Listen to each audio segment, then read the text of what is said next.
Saudações cinéfilas, como vão vocês? Eu sou Alex Gonçalves, editor do Cine Resenhas, e hoje eu estou com o meu querido amigo Vanderlei Teixeira, do Chuveiro de Sapos. Bom dia, Vanderlei. Bom dia, pessoal. Como vocês sabem, nós temos o projeto Arquivos Nicole Kidman, em que falamos sobre cada um dos filmes que contém a participação de Nicole Kidman. E neste episódio de número 8, nós falaremos a respeito de Hemingway e Martha, um telefilme da HBO que teve a sua primeira exibição no Festival de Cannes em 25 de maio de 2012 e 3 dias depois, no dia 28 de maio, foi exibido na HBO americana. Uma curiosidade é que esse filme também foi exibido nos cinemas do Festival do Rio, no dia 30 de setembro do mesmo ano, 2012. E aí o DVD chegou até nós aqui, essa edição aqui chegou até nós no ano seguinte, 2013. Esse é o DVD e a sinopse dele diz: Hemingway e Martha recontam um dos maiores romances do século passado, o torrido caso de amor e tumultuado casamento entre o mestre literário Ernest Hemingway e a bela e pioneira correspondente de guerra Martha Gellhorn, à medida que acompanha as aventuras dos dois em meio à Guerra Civil Espanhola e muito além. Como testemunhas da história, eles cobriram todos os grandes conflitos da época deles, mas a guerra a qual eles não sobreviveriam seria aquela travada entre eles mesmos. E como ficou claro, a Nicole Kidman é quem interpreta a Martha Gellhorn, que foi a terceira esposa do Ernest Hemingway.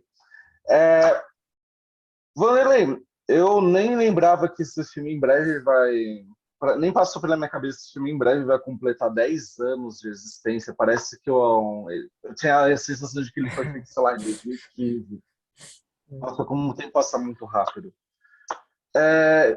A gente tem, como se trata de uma revisão, a gente sempre discute primeiro, né? Quais foram as primeiras impressões que tivemos quando tivemos acesso a esse filme. Qual foi o seu conceito sobre ele quando você assistiu lá em 2012? Então, quando eu assisti em 2012, eu gostei do filme. Acho até que o filme um pouco condescendente, muito condescendente com ele em alguns aspectos. Porque, de fato, assim, a gente vinha numa... apesar, por exemplo, de antes dele a gente ter tido o Rabbit Hole, né, o Reencontro na Felicidade, que foi o retorno da Nicole Kidman para o Oscar. Acho que a gente vinha com aquela vontade de vê-la novamente numa coisa legal, assim.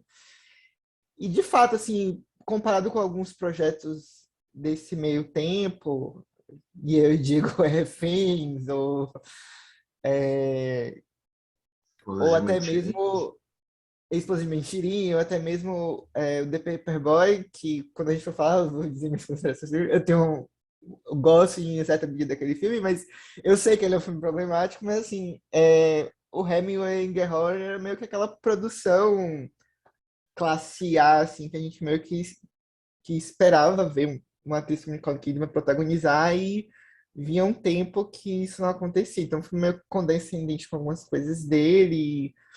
Eu gostei muito na época. Eu gosto da interpretação tanto da Nicole quanto do Clive Owen. Acho que eles dois funcionam como os personagens isoladamente, eles funcionam muito bem juntos ali. Tem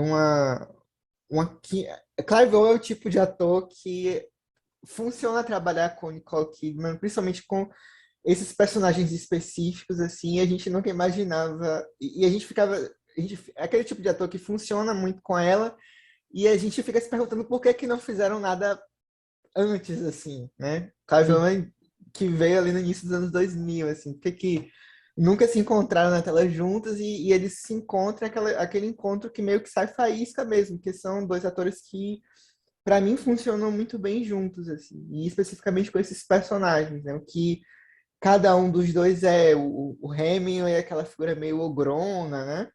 aquele sujeito que é machista, ela como aquela mulher independente, super empática com as situações que ela vive e tal. E eles funcionam muito bem juntos, assim. Eu gosto da química dos dois, acho a história desses personagens interessantes. Na revisão eu gostei do filme, mas hoje eu não sei se eu gosto tanto dele assim. Mas eu percebo alguns problemas que eu percebi na época meio que se solidificam nessa revisão também. Acho ele ao mesmo tempo que acho que tem muita história desses dois personagens, e eu acho que ao mesmo tempo que 2 horas e meia é muito pouco tempo para contar essa história gigante dessas duas figuras e os episódios que eles passam, né? Espanha, Finlândia, China, assim, acho que é muita coisa para ser contada em 2 horas e meia, ao mesmo tempo que eu acho que contar tudo isso em 2 horas e meia, não sei se foi a opção mais adequada, assim. Na época eu já sentia isso, eu acho que hoje eu sinto um pouco mais, porque a gente tem um episódio da Espanha que a maior parte do filme se dedica a isso, e as outras passagens desses personagens, principalmente quando a Marta, ela amadurece profissionalmente, essa coisa de ser correspondente de guerra. Acho que pós-Espanha, talvez a gente tivesse histórias até mais interessantes e que enfatizassem a importância dela como correspondente de guerra, né? Então eu tenho essa sensação, às vezes, que ao mesmo tempo que é um filme que é muito curto para contar a história que ele quer contar, eu às vezes fico com essa sensação de que também é muito longo, assim. A sensação de que isso ser contado num filme de 2 horas e meia, eu não sei se é a escolha mais adequada. Eu sempre fiquei pensando, na época que ele foi lançado, se talvez uma minissérie, sei lá, de uns 3 ou 4 episódios, em que cada episódio fosse destinado a uma passagem. Espanha, Finlândia e China, assim, sabe? E talvez um quarto episódio ali para resolver algumas questões, assim. É, eu gosto de algumas coisas, eu gosto da luz que ele traz para essa personagem que eu, sinceramente, antes do filme eu desconhecia, a Marta, né? Isso.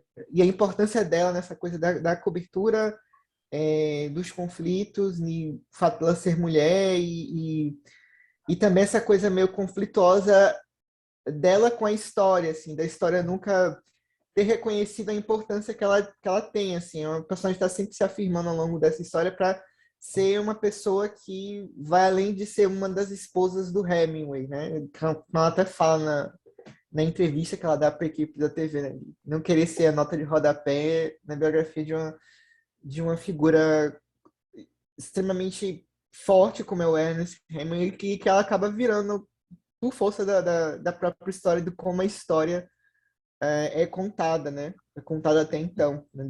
Essa história dos homens, né? Sim. E como ela sempre luta com isso no filme todo, assim. Eu acho, às vezes, um problema, eu não sei se você tem essa mesma percepção, de que o filme traz isso, mas ao mesmo tempo o filme fica muito refém disso, assim, da relação dela com o Ernest Hemingway, da Marta ser essa figura que, para a história dela ser contada, a presença do Ernest Hemingway tem que ser algo é, muito forte, inclusive no próprio título, do nome dele vir primeiro, é, a partir do momento em que ele sai de cena, a história dele para o filme acaba sendo, a história dela para o filme acaba sendo desinteressante, né? Se a gente for. Uhum. Então, eu acho que ele tem essas contradições, ele entra um pouco nessas contradições. Eu vejo qualidades nele, como isso.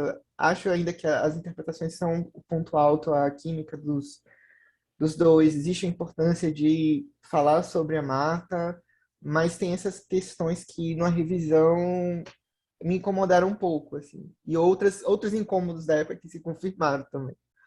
Uhum. O que eu ia apontar exatamente era sobre uma conversa que tivemos eu não lembro se foi logo quando assistimos o filme pela primeira vez ou foi um tempo depois, mas eu acho que eu havia trazido este filme, né, para uma conversa, e aí eu concordei com você, que era de que o Hemingway em Marta é um bom filme, um bom telefilme, mas ele seria melhor caso fosse uma minissérie. E eu concordo, até estava pensando justamente nisso, o quanto ele seria interessante se cada parte dessa minissérie correspondesse justamente a um país ali que contou com a ida, seja deles como casal, ou seja somente da Marta. E eu também percebo essa contradição no sentido de que o filme, talvez ele tenha uma intenção até mesmo de ser um tanto feminista, por trazer a Marta já idosa incomodada com o fato de sempre ser questionada sobre um relacionamento que, na realidade, só ocupou ali uma fração de toda a existência dela. Ela viveu 90 anos, esteve casada com o Ernest durante 5 e E ele morreu provavelmente bem cedo, assim, ele morreu 30 anos, acho que foi 30 anos antes daquele depoimento que ela deu, né? E, tipo, sim, logicamente, ela viveu uma vida depois daquilo ali, sabe? Você fica. sim. Por que que é uma pessoa que ainda inclusive pra gente mesmo, assim, da gente desconhecer ela e a importância dela, por que que é uma pessoa que ainda surge como uma nota de rodapé na biografia de um outro sujeito, assim. É claro que, enfim, o propósito do filme é justamente dar protagonismo a esse relacionamento. Acho que Sim, não seria possível fugir muito disso. Mas existe mesmo essa contradição de exaltar uma figura feminina ao mesmo tempo em que ela parece sabotada.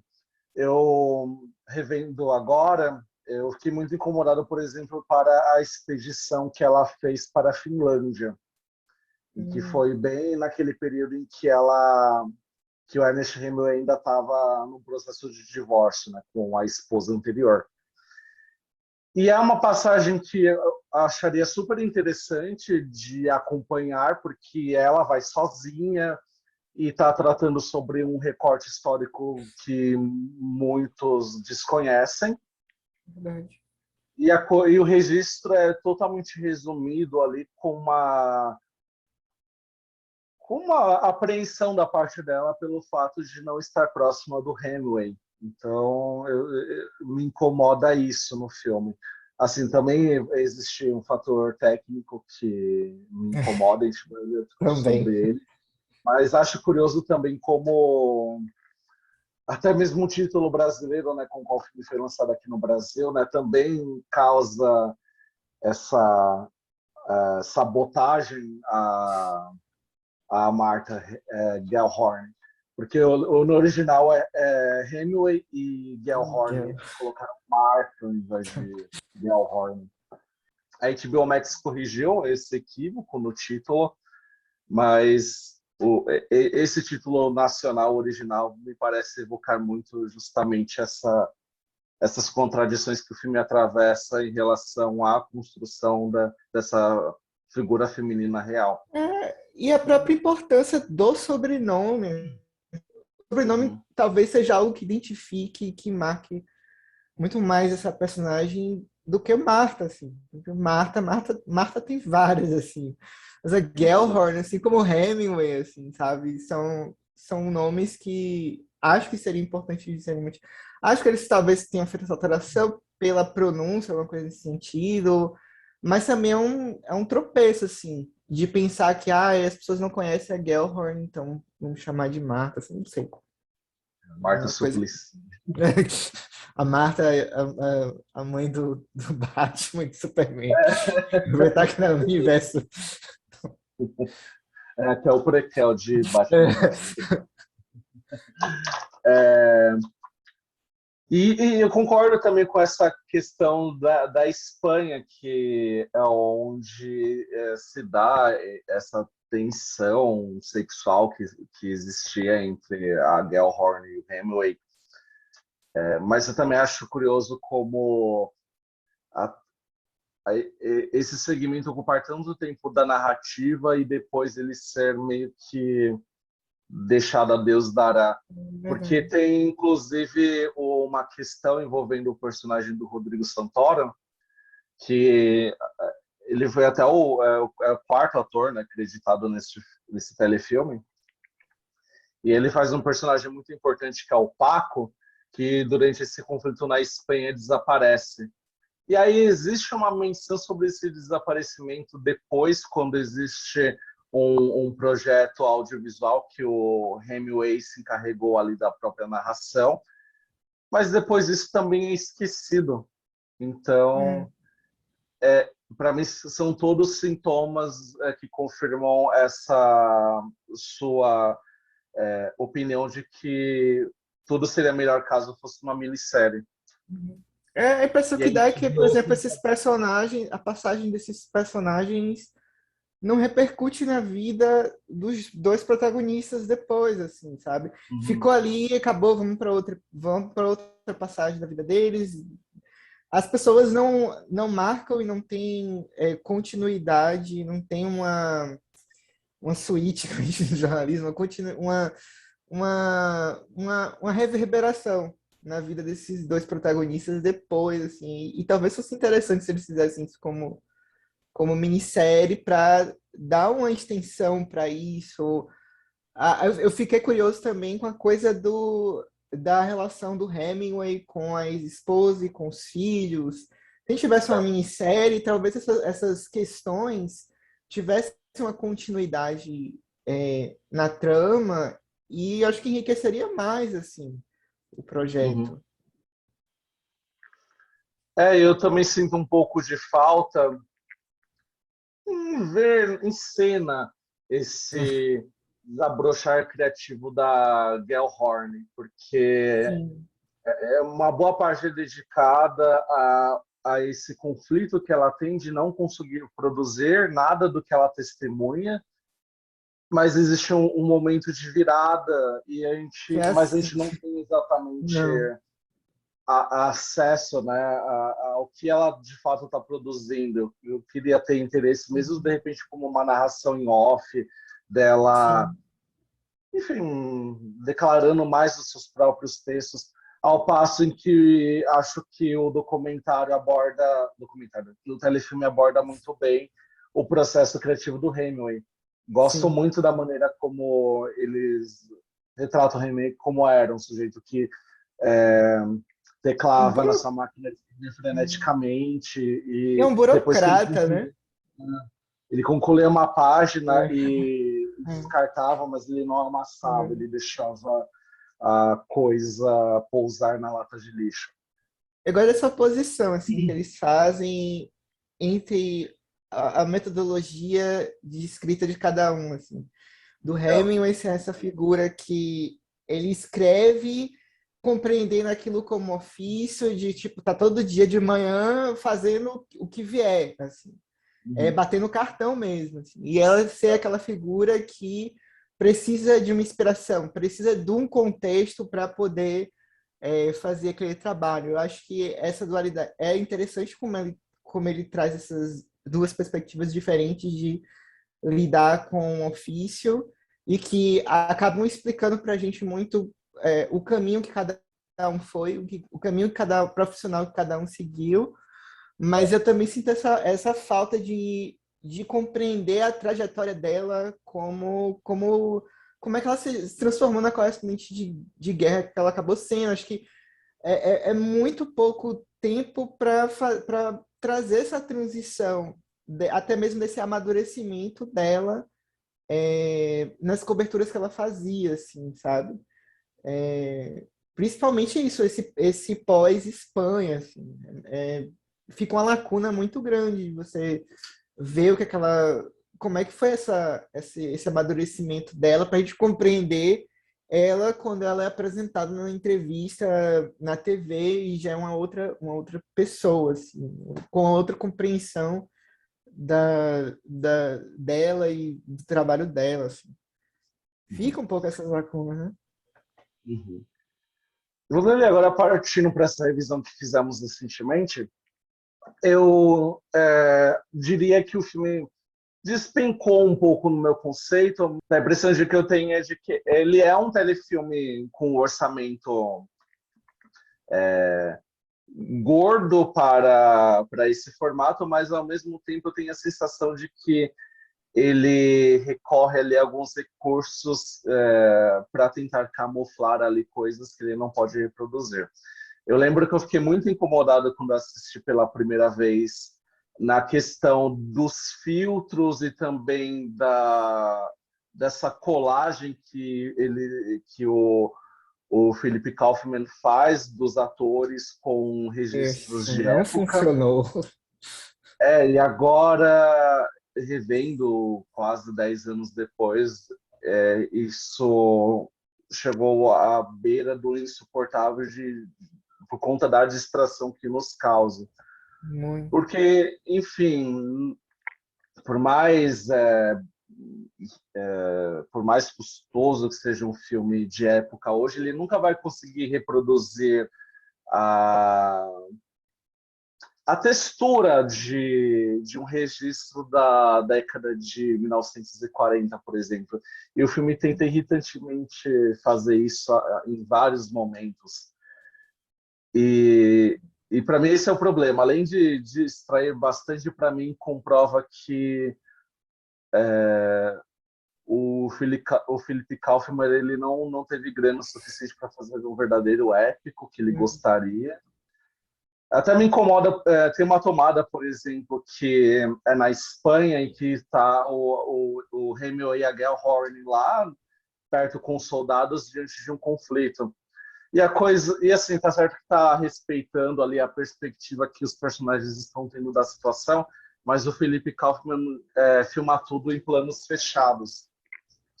E sei lá, parece às vezes até uma encenação de ensino médio, com aquelas barricadas e as pessoas atirando para o inimigo que a gente nunca vê.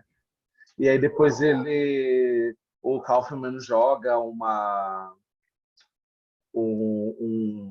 imagem de arquivo com uma multidão de soldados, mas essas imagens de arquivo não colam com o que está sendo encenado ali, camuflado por esses filtros. Eu também não. Essa parte esse casamento que ele tenta fazer, eu até entendo, assim, em certa medida. Por exemplo, aquela cena da Gellhorn presenciando aquelas imagens dos corpos empilhados no campo de concentração. Assim, acho que nenhuma dramatização talvez tivesse o impacto de mostrar aquele registro histórico, assim. Mas, ao mesmo tempo, quando ele junta o registro histórico com a Nicole Kidman e o Clive Owen em chroma key, sabe? O negócio fica uma artificialidade porque a dramatização da realidade acaba tendo um conflito ali com o impacto que aquela coisa real traz, assim. Fica uma coisa estranha, né? Gera uma artificialidade que aquela imagem não deve causar pra gente, né? Gera uma coisa que me incomoda bastante. Mas eu gosto da produção em si, fora isso, fora essas passagens que eu acho que realmente não deu muito certo, talvez até se ele utilizasse esses registros, mas que não fizesse o casamento dos registros históricos com a ficção, acho que daria até mais certo. Mas eu gosto toda a reconstituição da época que eles fazem, gosto muito da direção de arte na época da Espanha, tem algumas coisas bem legais ali. É, a própria casa do Hemingway e da Gellhorn, eles cheio de gatos. E eu gosto muito, eu acho que é uma produção que justifica o valor nesse departamento, mas essa coisa do registro histórico me incomoda bastante a presença disso nesse filme, como eles usam. Assim, fica uma coisa muito distrativa, que me tira a imersão da própria experiência que eu tenho com aquele registro do real, assim, né? Aquela imagem é muito forte dos corpos sendo empilhados no campo de concentração, mas aí aparece Nicole Kidman reagindo àquilo ali. Então, tipo, isso me tira um pouco da imersão que eu tenho com aquelas imagens do que ela pode me causar, né? Se Não. talvez, por exemplo, tivesse a narração da Mata Gellhorn e a exibição daquelas imagens, seria uma coisa que não provocasse tanto estranhamento como causa da maneira como é feita. É uma Uhum. coisa que me incomoda também bastante, assim. Eu tenho, até mesmo revendo a filmografia do Philip Kaufman, eu tenho a sensação de que é muito um projeto de fim de carreira mesmo, Hum, no sentido de que ele faz um épico que não chega à altura dos outros grandes momentos da sua carreira, em termos até de opulência, como foi e Os é o que Eleitos. e talvez eu seja o que poderia ser feito na época, assim. A HBO acho que seria a única casa que naquele período, 2010, acolheria talvez aquele tipo de proposta. Eu fiquei pensando também nisso, assim. Uhum. A gente vinha Agora, numa fase dos telefilmes, né? Hoje as minisséries acho que são o carro-chefe, o produto das emissoras e dos serviços de streaming, mas eu acho que naquele período foi meio que um processo meio que de transição também, não sei. Mas o telefilme era o produto, assim, o produto de maior, não é que seria de mais prestígio, acho que seria errado falar isso, mas o prime time, o horário nobre da HBO era dado a esses telefilmes, a expectativa do lançamento dessas obras, né? Antes dele ver aquele Game Change com a Julianne Moore, que acabou é, concorrendo com a Nicole aí na época do Emmy. Então era o produto meio que o protagonista ali da programação do ano na HBO, né? Então, uhum. E partindo para o nosso ponto final, que é sobre a repercussão que o filme teve na carreira da Nicole Kidman, o que você pensa sobre a Nicole Kidman como a Martha Gellhorn? Você acha que é um papel que ela lembra? Quero só, antes de passar para você, lembrar que duas curiosidades, né? Este foi acho que o primeiro projeto em muitos anos que a Nicole Kidman se envolveu, que foi destinado à televisão, eu não me recordo. Acho que antes ela não se envolveu com nenhum outro, sei lá, nas duas últimas décadas, talvez. E, e é também um papel, assim, que, de certa forma, foi uma presença fácil em premiações televisivas. Ela foi indicada ao Emmy, ao Globo de Ouro, e também foi indicada ao SEG, mas, como você disse, a concorrência foi pesada e ficou só mesmo nessa indicação.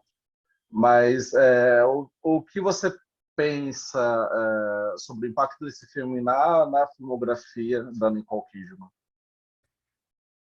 assim, eu até vi recentemente, eu não sei o que foi alguma coisa para falar de Destroyer ou alguma homenagem que ela recebeu, algum festival de um prêmio de carreira na época da promoção de Destroyer, que era aqueles prêmios que são mais para promover o filme da temporada de premiações do que especificamente justificando, pela justificativa que eles lançam em si. E aí eu me Uhum. lembro que eu acho que o Philip Kaufman que foi chamado para conversar com ela, para introduzir e tal. E conversaram assim bem por cima assim sobre o Hemingway e Gellhorn. E assim, eu acho que é menos lembrado do que na época eu achei que poderia ser, assim, de em termos da envergadura do que é a personagem que ela interpreta, do que representou esse tipo de obra para a HBO, sempre, como é que eu falei, sempre era o produto queridinha dos olhos da HBO nessa época de premiações dos telefilmes.